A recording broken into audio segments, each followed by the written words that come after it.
ବନ୍ଧୁଗଣ, ଶରୀରର ଏହି ଅଙ୍ଗରେ କଳା ଯାଇଥିଲେ ଧନୀ ହେବା ଥୟ।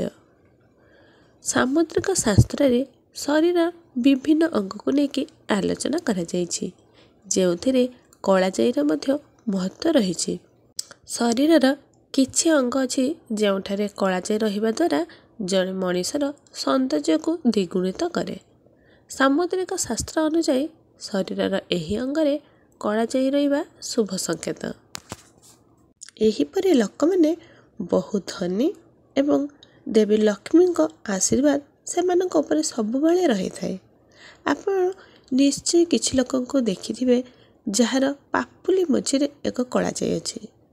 ବିଶ୍ୱାସ କରାଯାଏ ଯେ ଏହି ଲୋକମାନେ ପ୍ରାୟ 30 ବର୍ଷ ବୟସରେ କୋଟି କୋଟି ଟଙ୍କାର ମାଲିକ ହୁଅନ୍ତି। ଏମିତି ଲୋକ ଯାହାର ହାତ ପାପୁଲିରେ କଳାଜାଇ ଅଛି, ତାଙ୍କର 30 ବର୍ଷ ପରେ ଭାଗ୍ୟ ବଦଳିଯାଏ। ଏହା ବ୍ୟତୀତ ଶରୀରର ଅନ୍ୟାନ୍ୟ ଅଙ୍ଗ ଅଛି ଯେଉଁଠାରେ ଏକ କଳାଜାଇ ରହିବା ଦ୍ୱାରା ଭାଗ୍ୟବାନ ବୋଲି ବିବେଚନା କରାଯାଏ ଏବଂ ଏହା ରାଜଯୋଗର ସଂକେତ ଦେଇଥାଏ। କଳାଜାଇ ବହୁତ ବିଭିନ୍ନ ଜାଗାରେ ରହିଥାଏ ଆଉ ତା'ର ବିଭିନ୍ନ ଜାଗାରେ ରହିଥିବାର ଲୋକଙ୍କର ଭାଗ୍ୟ ବି ବିଭିନ୍ନ ପ୍ରକାର ହୋଇଥାଏ। ଆସନ୍ତୁ ଜାଣିବା ଏହି କଳାଜାଇ ବିଷୟରେ। କିଛି ଖାସ୍ କଥା ଜାଣିବା ଆଜି ଏହି ଭିଡ଼ିଓରେ ଏହି କଳାଜାଇ ବିଷୟରେ। ଅଣ୍ଟାରେ କଳାଜାଇ। ଅଣ୍ଟାରେ ଏକ କଳାଜାଇର ରହିବା ଅତ୍ୟନ୍ତ ଭଲ ଏବଂ ଶୁଭ ବୋଲି ବିବେଚନା କରାଯାଏ।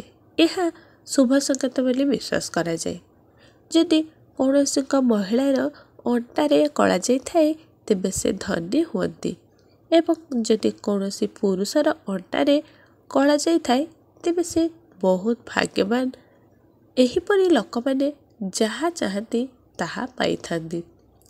ଯାହାର ଅଣ୍ଟାରେ କଳାଜାଇ ଥାଏ, ସେମାନେ ଯେତେବେଳେ ଯାହା ଚାହିଁବେ ତାହା ତାଙ୍କୁ ଭାଗ୍ୟ ଦେଇଥାଏ। ସେଇଥିପାଇଁ ସେମାନେ ଭାଗ୍ୟବାନ ଲୋକରେ ଗଣିତ ହୋଇଥାନ୍ତି। କପାଳ ମଝିରେ କଳାଜାଇ।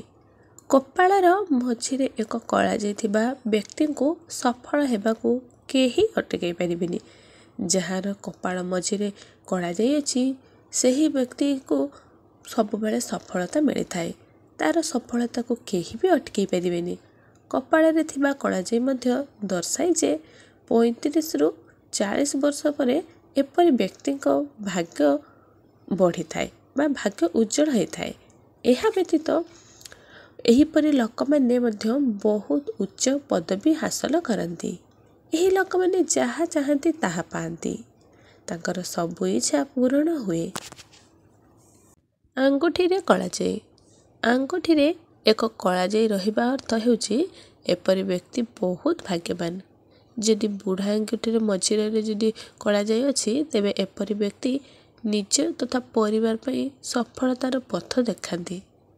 ଏପରି ଲୋକମାନେ ବହୁତ ସଫଳତା ପାଆନ୍ତି। ଡାହାଣ ଗାଲରେ କଳାଜାଇ। ଡାହାଣ ଗାଲରେ ଏକ କଳାଜାଇ ରହିବା ଏହା ଦର୍ଶାଏ ଯେ ଜଣେ ବ୍ୟକ୍ତି କେତେ ଭାଗ୍ୟବାନ। ଏପରି ଲୋକମାନେ ଖୁବ୍ କମ୍ ସମୟରେ ମଧ୍ୟ ସଫଳତା ହାସଲ କରନ୍ତି। ସେ ମାନେ ଡାହାଣ ଗାଲରେ ଯଦି କଳାଜାଇ ଅଛନ୍ତି, ଯେ ଲୋକମାନଙ୍କର ଅଛି, ତ ଆପଣ ସେ ଲୋକଙ୍କୁ ଦେଖିଥିବେ, ସେମାନେ ବହୁତ ଭାଗ୍ୟବାନ ହୋଇଥାନ୍ତି। 35 ବର୍ଷ ବୟସ ପରେ ଏପରି ଲୋକମାନେ ସମସ୍ତ ପ୍ରକାର ବିଳାସ ପ୍ରାପ୍ତ କରନ୍ତି, ଯାହା ସେମାନେ କଳ୍ପନା କରିପାରନ୍ତି। ନାକରେ କଳାଜାଇ। ଯେଉଁମାନଙ୍କର ନାକରେ ଏକ କଳାଜାଇ ଥାଏ, ସେମାନେ ମଧ୍ୟ କ୍ରୋଧିତ ପ୍ରକୃତିର କିନ୍ତୁ ଭାଗ୍ୟରେ ଧନୀ। ତାଙ୍କର ପ୍ରକୃତିଟା କ୍ରୋଧିତ ହୋଇପାରେ, କିନ୍ତୁ ତାଙ୍କ ଭାଗ୍ୟ ହେଉଛି ଧନୀ। ବାସ୍ତବରେ ଦେବୀ ଲକ୍ଷ୍ମୀ ନିଜେ ସେହି ଲୋକଙ୍କ ପ୍ରତି ଦୟାଳୁ ରୁହନ୍ତି। ଯାହାଙ୍କର ନାକର ଉପର ଭାଗରେ ଏକ କଳାଜାଇ ରହିଥାଏ, ଲକ୍ଷ୍ମୀଙ୍କ କୃପା ତାଙ୍କ ଉପରେ ସବୁବେଳେ ରହିଥାଏ।